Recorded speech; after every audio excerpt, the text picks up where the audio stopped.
안녕하세요. 김은경 인사드립니다. 오늘 얼마나 그 의미 있는 발표가 이어지고 또 진짜 그 문학을 사랑하시는 분들 또 제주도를 사랑하시는 분들이 이렇게 오셔서 열기가 아니라 정말 인류의 어떤 꽃밭에 앉아 있는 듯이 아주 아름다운 그런 순간을 느끼고 있습니다. 저희 신동엽 시인이 외국 사람 이론 잣대로 자기 작품을 비평하는 걸 좋아하지 않을 것 같다는 생각이 들었어요. 그래서 그걸 모르고 막 옛날에 막 어릴 때 그러니까 막 20-30년 전에 신동엽 시인 시를 갖다 막 외국 잣대로 막 이렇게 했거든요. 공부하면 공부할수록 얘가 왜 이러나 그럴 것 같은 생각이 드는 거예요. 근데 이제 딱 하나 들고 싶은 사람이 이제 발더 베냐민이라는 사람이 있는데 살아있다는 굉장히 좋아했을 것 같아요. 신동엽 시인이 드물게. 그분 말씀 하나만 좀 읽겠습니다. 머릿말에 쓰여 있습니다. 행복의 관념 속에는 구원의 관념이 포기할 수 없게 함께 공명하고 있다. 역사가 대상으로 삼는 과거라는 관념도 사정이 이와 마찬가지다. 과거는 그것을 지시하는 어떤 은밀한 지침을 지니고 있다. 우리는 예전 사람들을 맴돌던 바람 한 줄기가 스치고 있지 않은가.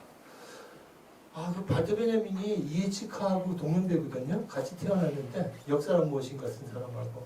근데 발더 베냐민의 역사성에는 진짜 비극적, 혁명적 낭만주의가 있죠. 근데 이분의 얘기가 뭐냐면 과거 속에 구원이 있고 그리고 우리는 과거와 알게 모르게 여기 보면 은밀한 지침 또 다른 책에는 약속이 돼 있다고 그러거든요. 약속을 하며 살아간다. 그걸 지금 글로 쓴 사람이 신동엽이 아닌가. 그야말로 과거의 동학혁명과 그리고 사일과 그리고 사상과 오늘 나오는 이런 얘기들을 신동엽은 자기 지침으로 알고 이거를 문학 속에서 삶 속에서 실천해야 된다고 생각하는 작가죠. 신동엽이라는 사람은 그 작품이 총체적으로 드러난 것이 이제 금강이었고 그것을 사삼에서 한번 해보려고 여기 이 열흘 동안 여기 돌아다닌 거예요. 그 당시 64년에 그 생각하면은 이거 무서운 사람이다 이런 생각이 들죠. 그래서 저는 이제 신동엽의 금강을 뭐 외국 서사시의 잣대로 막 분석을 했었어요. 석사 논문 때. 근데 그게 지금 생각하면 그런 잣대 자체를 벗어난 사람이다. 이 사람이 상관하지 않는 거예요.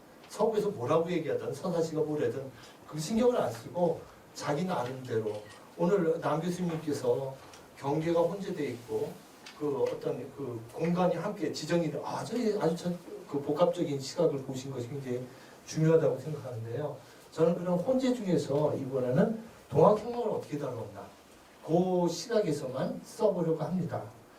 그래서 이제 62페이지에 보면 신동엽이 신동엽 시인이 그 동학혁명할 때 참조한 책들이 있어요. 동경대전하고 대순정경, 회천기, 초적, 전라산천, 동학과 동학문안, 이용부정. 근데 이제 이 다니면서 또 여기 없는 책도 구해서 읽은 흔적이 나와요. 그 백세명 책 같은 경우도 이제 명확한 책이죠. 그러니까 요 목록만 보면 안 된다는 거죠. 요 목록을 적어놨지만 그 후에 다른 자료를 본 것이죠, 이 사람이. 그래서 이제 이런 걸 좀 보아야 된다는 얘기가 있고 대표적인 책이 63페이지에 있는 동학사상과 천도교라는 백세명이 쓴 책이에요. 이걸 우리 김영수 선배하고 제가 그냥 그 신자섭 교수님 아까 인사했던 그 큰아드님 옆에서 그냥 있다가 이 책이 캐나다에서 그 신동엽 시인 따님이 이거 오빠가 아니죠? 이거 큰딸이니까 자서봐 이렇게 있지? 그래서 정섭이 신정섭이 보낸 걸 화가인. 그래서 이제 이 책을 보냈는데 저랑 이제 형수형이 있다가 보고 제가 사진을 찍은 거예요. 줄쳐져 있는 부분만. 그래서 그 부분에만 한번 좀 같이 보려고 합니다. 일정은 뭐냐면 그 금강에 나오는 게 창도자와 전도자가 나오는데 창도자 숨은 최재호 부분이 나오잖아요. 그렇게 많이 나오지 않아요. 그 흔히 이 작품을 비평한 많은 논문들이 신한이와 인정식, 그 가공의 인물에 대해서 얘기가 많이 나오는데 그것이 아니라 실제 인물들이 어떻게 나왔나 그걸 저는 이제 그렇게 보는 거죠. 제가 석사 논문 88년에 신동엽 석사 논문을 썼을 때는 신한이하고 인정식으로 논문을 썼어요. 근데 여기서는 그게 아니라 실제 인물들이 어떻게 나왔나. 그렇게 봤을 때 수은 최재우가 굉장히 짧게 나와요. 수은 최재우가. 그래서 63페이지에 그 백세명이 했던데 거기 밑줄을 탁 쳤더라고요. 자료 11번 보니까.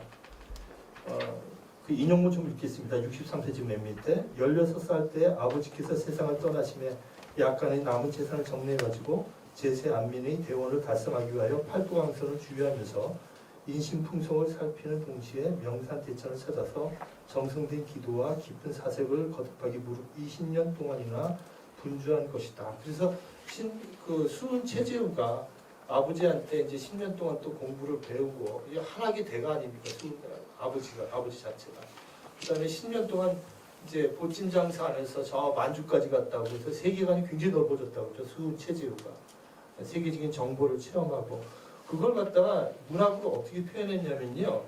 뭐 구체적인 그 분석은 제가 논문 쓸 때 다시 수정하겠습니다. 2000년 전 64페이지입니다. 인용시 2000년 전 불빛 쏟아지는 이스라엘 땅에선 선지자 하나에 나타나 영웅과의 한가운데를 왜 못 박혔을까? 그러니까 젊은 예수랑 비교하고 있죠. 그죠?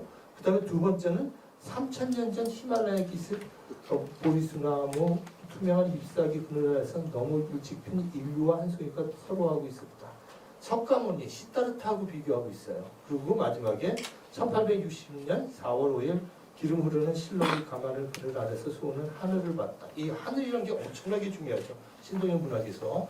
그래서 이런 것들을 볼 수 있다는 것이죠. 그리고 그 이제 쭉 나오는데요.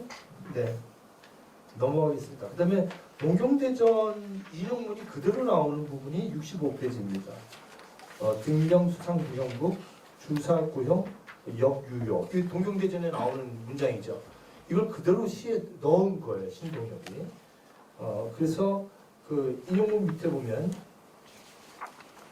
위에 중간입니다. 위에 이행 등명수상 무형급 주사고형 역유효 동경대전 영서의 마지막 구절로 실려있다. 수은이 체포되어 대구 감옥에 갇혔을 때 해월하게 남긴 쪽지에는 등불이 물 위에 밝으니 형극이 없고 기둥이 말라서 죽은 것 같으나 힘이 남아있도다. 그 다음에 그 뒤에는 이제 오순 수천명 나는 천명을 순순히 받을 것이니 너는 고비 높게 날고 원주 높이 멀리 뛰어 도망가라 이렇게 이제 도망가라는 식으로 해석을 하고 있거든요. 여기에 대한 이제 해석들이 또 많이 있습니다. 그러니까 고비 원주가 그냥 도망가라는 뜻이 아니라 완전히 새로운 차원으로 널 들어라. 그러니까 들레주식으로 탈영토해라. 동학을 새로운 단계로 해월한테 그렇게 보냈다는 거죠. 그게 마지막 유서의 쪽지죠. 그걸 넘겼다는 거죠. 이제 우리 박길수 선생님은 그렇게 해석하고 있어요. 각주 97번입니다. 65페이지 맨 밑에 고비 원주의 비결은 연속성보다 단절성과 적극성보다는 소극성과 더 친근해 보인다. 그러니까 고비 원주 높게 날아서 멀리 달아나라. 그 뜻은 단절하는 것이고 그렇게 하는 거죠. 그래서 지금의 천도교인보다 단호하게 초월하고 고비원주의 제3의 의미는 다시 멀어지고 초월하는 것 혹은 결별하는 것이다. 제3의 고비원주의 의미는 사직생이라는 말로 표현할 수 있다. 네, 이런 얘기들이 있습니다. 그리고 이제 다시개벽이라는 의미가 봄하고 이어지죠. 봄하고 다시개벽이.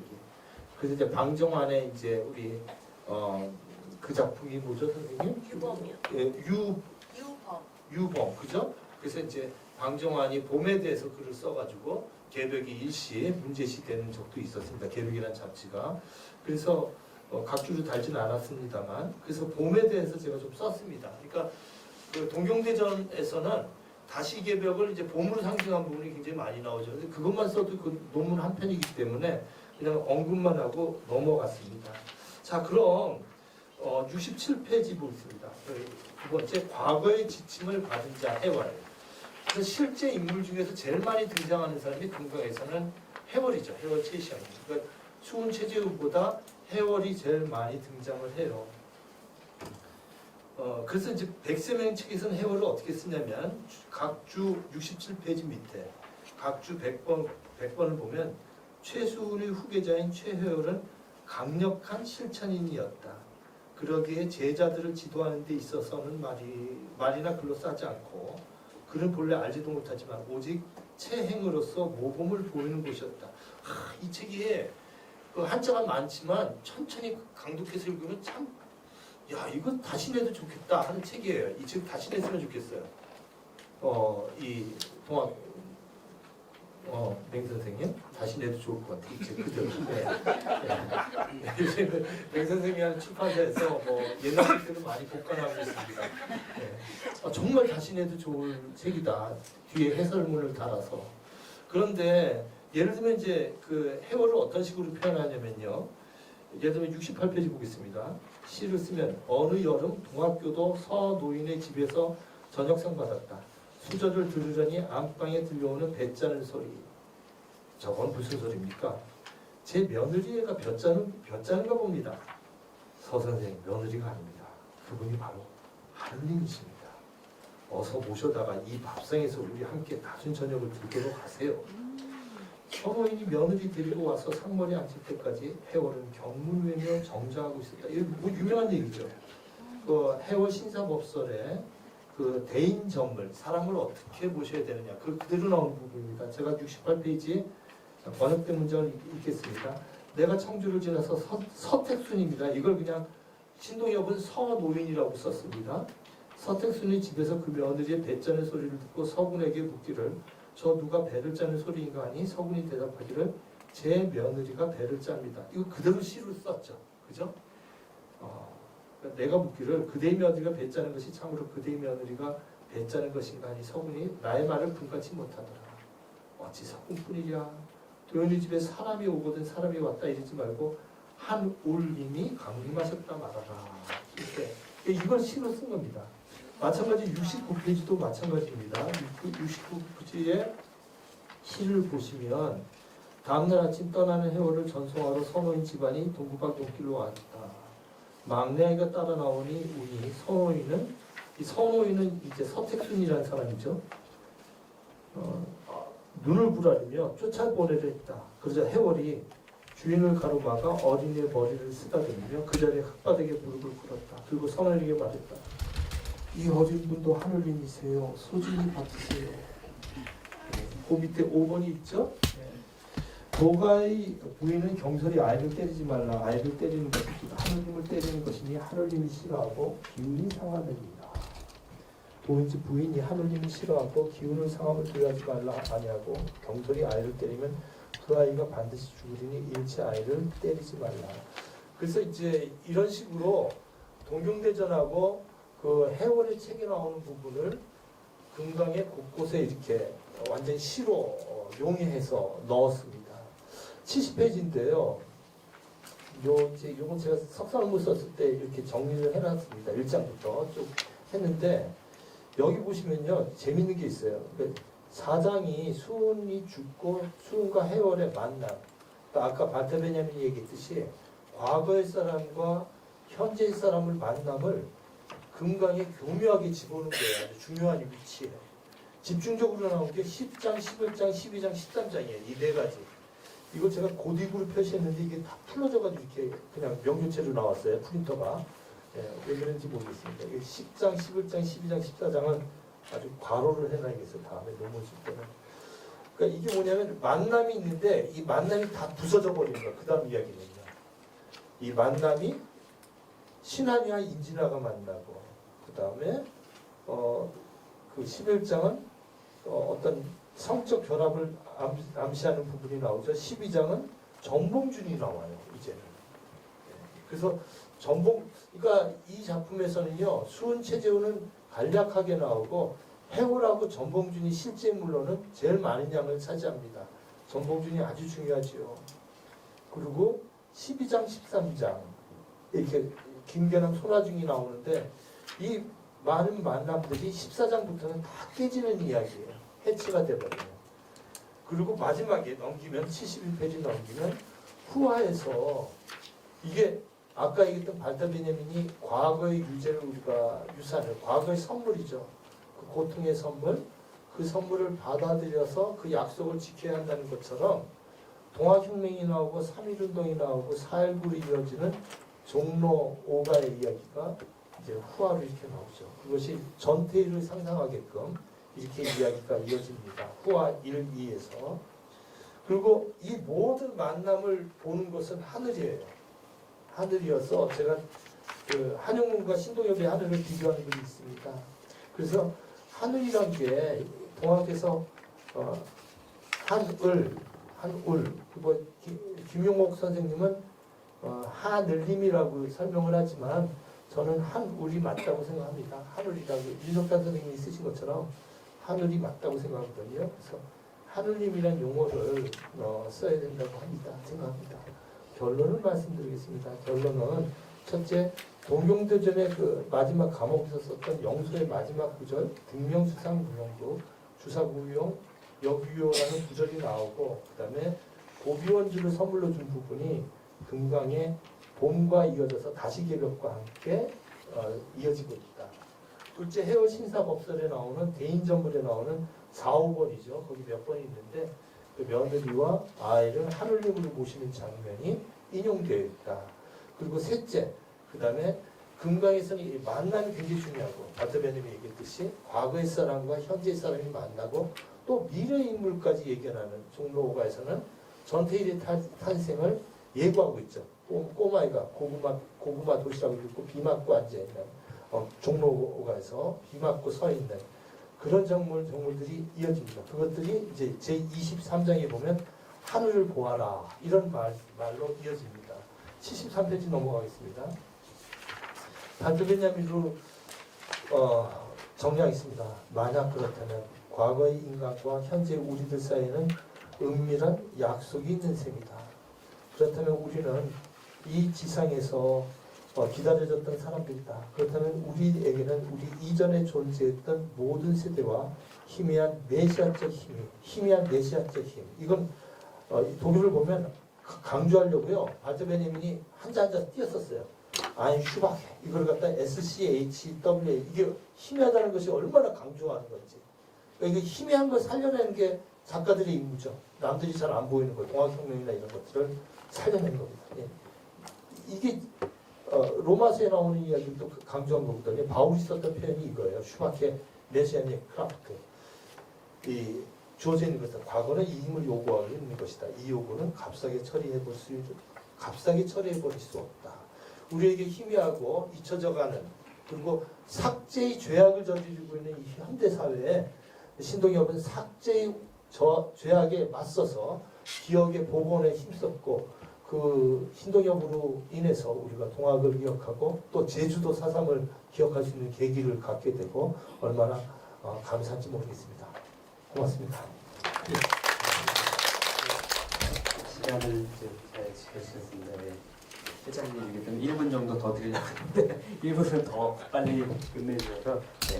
다음 토론은 건국대 박은미 선생님께서 해주시겠습니다. 예. 네, 안녕하세요. 박은미라고 합니다. 네, 김은교 선생님의 발표 잘 들었습니다. 저희가 신동엽 학회에서 매달 셋째 주 토요일마다 지금 동경대전과 금강을 보고 있는데 저희가 이렇게 세미나 했던 결과를 선생님이 글도 쓰셔서 정말 저도 아까 어떤 분 말씀하신 것처럼 제가 먼저 쓰고 싶었는데 그런 생각이 드는 그런 내가 좀만 부족했으면 뭐 이런 생각을 했던 겁니다. 그리고 정말 또 이 글을 통해서 정말 많이 배웠습니다. 선생님이 이렇게 저희가 그 세미나 했던 걸 이런 식으로 이렇게 풀어가고 있다는 걸 보면서 정말 많은 가르침을 받았습니다.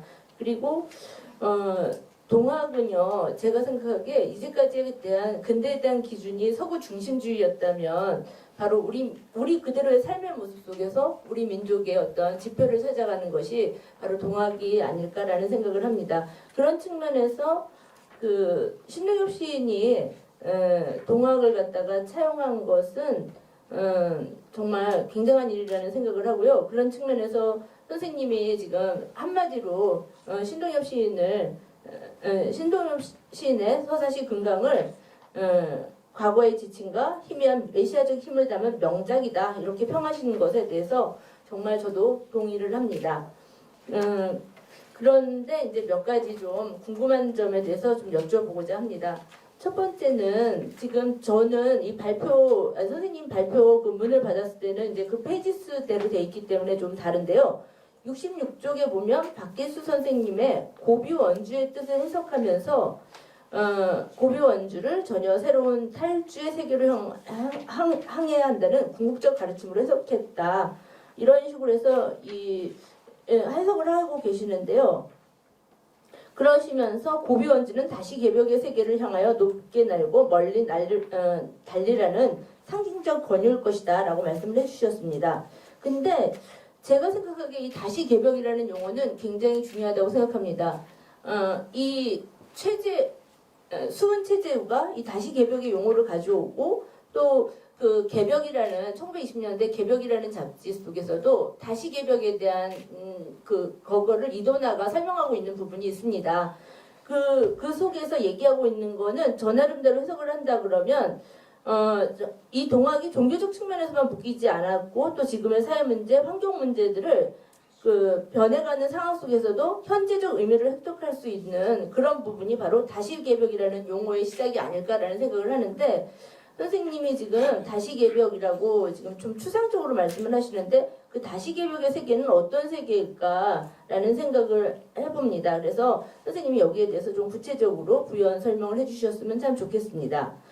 두 번째는요. 각주 100쪽에 보면 100세명의 자료를 인용을 하면서 최회월이 글도 알지 못하고 또 강력한 실천이었다라고 얘기를 하는 부분을 인용하셨는데요. 윤석산의 동정대전에 보면은 다음 같은 구절이 있습니다. 요건 좀 같이 제가 읽어보겠습니다.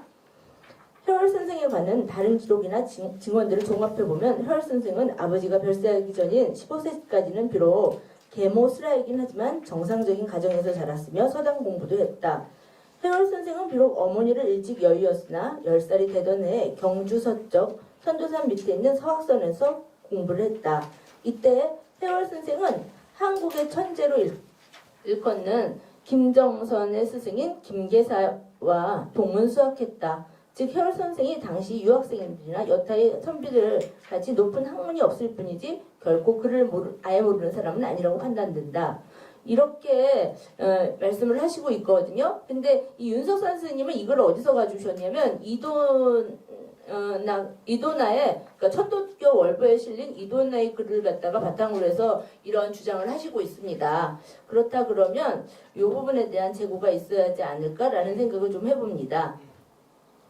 그 다음에 67쪽이요. 저기 지금 책에는 지금 67쪽이라고 그러는데 67쪽에 보면은 그 선생님이 시를 해석을 하시기를 울밑 각시풀 닭공지 바람에 날리고 나물 캐는 처녀들 다홍치마 속 심술스런 봄바람 불 때 요 구절을 해석을 하시는데 요것의 의미를 어떻게 해석을 하시냐면 17장에서는 1894년 3월 21일 1차 동학 농민전쟁이 발발하며 농민군의 선언문을 낭송하고 전주성에 무혈 입성하는 승리에 가득한 서사가 담겨있다.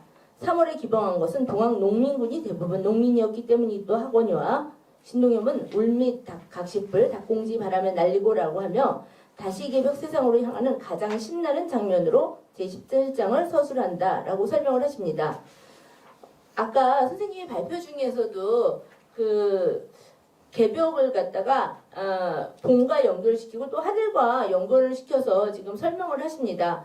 그런 측면에서 이 그 봄하늘 개벽의 의미 여기까지는 이해가 되는데 바람의 의미가 지금 그냥 봄바람이라고만 썼으면 선생님의 의견에 동의를 합니다. 근데 봄바람이 아니라 심술스러운 봄바람이라고 얘기를 했거든요. 그렇다 그러면 이 동학혁명은 승리하지 못한 전쟁이잖아요. 그러니까 그 물론 이 선생님이 말씀하신 이 대목에서 승리를 했던 부분은 맞습니다. 그 승리를 했지만 결론은 승리를 못했기 때문에 그것에 대한 아쉬움 이런 걸 갖다가 좀 암시하는 것이 아닐까라는 생각을 좀 해보는 대목이 아닐까 생각을 합니다. 그 다음에 제가 이건 쓰지는 않았는데요. 이 동경대전을 공부하면서 정말 근본적인 의문이 들었던 부분이 뭐냐면 제가 아는 한도에서는 그 이제 동학이 이제 생겼고 혁명이 실패했지만 그래도 이것이 천도교로 개명을 했고 그러면서 정말 한동안은 굉장히 대세가 확장이 됐었던 걸로 압니다. 그리고 개벽이라는 잡지가 대중문화 잡지지만 정말 그 판매 부스라든가 이런 것이 좀 굉장히 다른 잡지에 비해서 대중성을 많이 확보한 그런 잡지였다고 알고 있었거든요. 그리고 그 당시 원고료가 제일 많이 주었던 잡지라고 얘기를 하더라고요. 그런데 그러니까 천도교가 그 일제에 그 동조를 좀 했었고 그다음에 내부 분열이 있으면서 힘들이 감소가 됩니다. 그래서 이 60년대 이 시를 쓴 금강이라는 시를 썼을 당시 60년대에는 천도교가 그다지 힘을 발휘하지 못했던 그런 대목이 그렇지 않았을까라는 생각을 해보는데요. 그렇다면 왜 도대체 신동엽 시인은 이 동경대전을 가져와서 시를 썼을까라는 생각을 해봅니다. 그러니까 앞에서 김문교 선생님이 설명했듯이 정말 그 동경대전의 구절 그대로를 자신의 작품 속에서 그대로 가져와서 작품을 하거든요. 그런데 그래서 저는 처음에 그런 생각을 했어요. 아니 이거는 무슨 해설서일까? 뭐 이런 생각도 했었는데 근데 그 구조적으로 살펴봤을 때 이 동학혁명을 갖다가 중심축으로 해서 정말 과거와 현재, 그러니까 종로가의 소년과 그 다음에 과거의 그런 뭐 백제라든가 이런 사건들을 갖다가 하나로 묶는 그런 어떤 중요한 지표로서 지금 동학혁명을 가져와서 얘기를 하고 있거든요. 그렇다 그러면 그 어떤 의도에서 도대체 동경대전을 이렇게 정말 그 답사도 많이 했고 또 이렇게 많은 공부들을 하면서 왜 하필이면 동경대전이었을까라는 생각을 해봅니다. 아까 선생님이 말씀하셨듯이 그 어떤 정말 의식적인 부분, 그 과거와 역사를 갖다 맺는 그런 베냐민의 어떤 의식 속에서 이루어진 것이 아닐까라는 데는 정말 저도 동조를 합니다. 그런데 왜 하필이면 동경대전이었을까라는 생각을 좀 해보거든요. 그래서 거기에 대해서 선생님은 어떻게 생각하시는지 궁금합니다.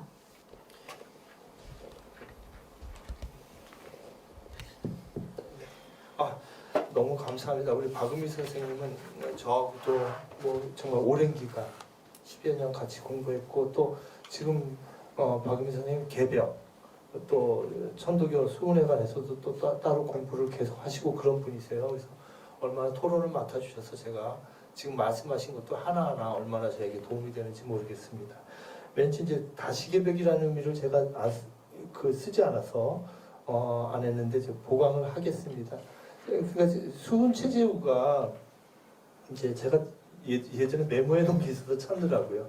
그러니까 중국에서 썼던 개벽이라는 의미하고 이게 다 완전히 의미가 틀린 거죠. 지금까지 개벽이라는 주작에 썼던 개벽이라는 의미하고 조선 왕조실록에 나오는 개벽하고 그다음에 이제 신유박해 때 개벽이라는 단어를 썼거든요. 천주교 신자들이 그거랑 완전히 다르다는 의미의 다시개벽이라는 의미를 한글로 명확히 썼죠. 거기 그 몽중노소 문답가에서 1862년에 체포되기 1년 전에 6월 중순에 이제 수훈 최재우가 다시개벽 아닐런가에 해서 다시개벽이라는 단어를 써서 그게 지금 잡지 이름으로도 쓰이고 그렇게 쓰이고 있습니다.